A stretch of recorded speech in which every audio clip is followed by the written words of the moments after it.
টিকটিকি ধরতে না পারলে চাকরি যাবে। সান্ডা নামের এক নিরীহ প্রাণী নিয়ে এমন উন্মাদনা কেন? ভাইরাল এই ট্রেন্ডের পিছনের গল্পটা কি? শুধুই মজা নাকি লুকিয়ে আছে কোনো গভীর বাস্তবতা? সম্প্রতি সামাজিক যোগাযোগ মাধ্যমে ভাইরাল হয়েছে মরুভূমির এক নিরীহ প্রাণী সান্ডা। টিকটিকির মতো দেখতে এই প্রাণীটি এখন বাংলাদেশ প্রবাসী কমিউনিটিতে হয়ে উঠেছে একটি মজার আলোচনার কেন্দ্রবিন্দু। কিন্তু এই ট্রেন্ডের পিছনে শুধুই কি কৌতুক, নাকি তা লুকিয়ে রেখেছে প্রবাসীদের কঠিন বাস্তবতাকে?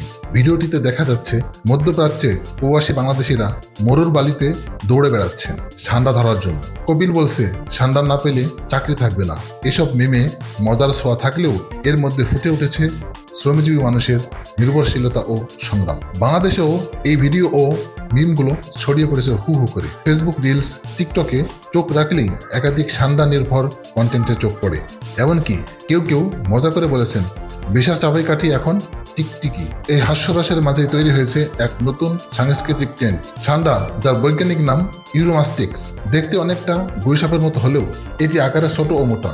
এর লেজ কাঁটাযুক্ত এবং আত্মরক্ষার জন্য ব্যবহৃত হয়। একে বিভিন্ন নামে ডাকা হয় সান্ডা, কাটা লেজ টিকটিকি, মাস্টি গুড় ইত্যাদি। আরও এক বিতর্কিত বিশ্বাস রয়েছে সান্ডার তেল নাকি যৌনশক্তি বৃদ্ধি করে, যদিও এ বিষয়ে বৈজ্ঞানিকভাবে কোনো গ্রহণযোগ্য প্রমাণ নেই। তবুও এই তেলের চাহিদা রয়েছে ভারত, পাকিস্তান এবং বাংলাদেশের বিভিন্ন অঞ্চলে।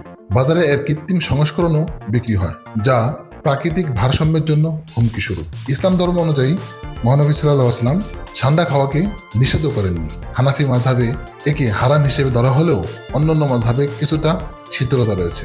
এই ট্রেন্ড দেখাচ্ছে কিভাবে প্রবাসীদের সংগ্রাম এখন রূপ নিচ্ছে হাস্য রহস্যের মাধ্যমে, সামাজিক যোগাযোগ মাধ্যমে। এটি একদিকে সাংস্কৃতিক বহুমাত্রিকতার উদাহরণ, অন্যদিকে বন্যপ্রাণী শিকার ও পরিবেশগত ভারসাম্যের জন্য হুমকি। আইন রহস্য, রিজওয়ান।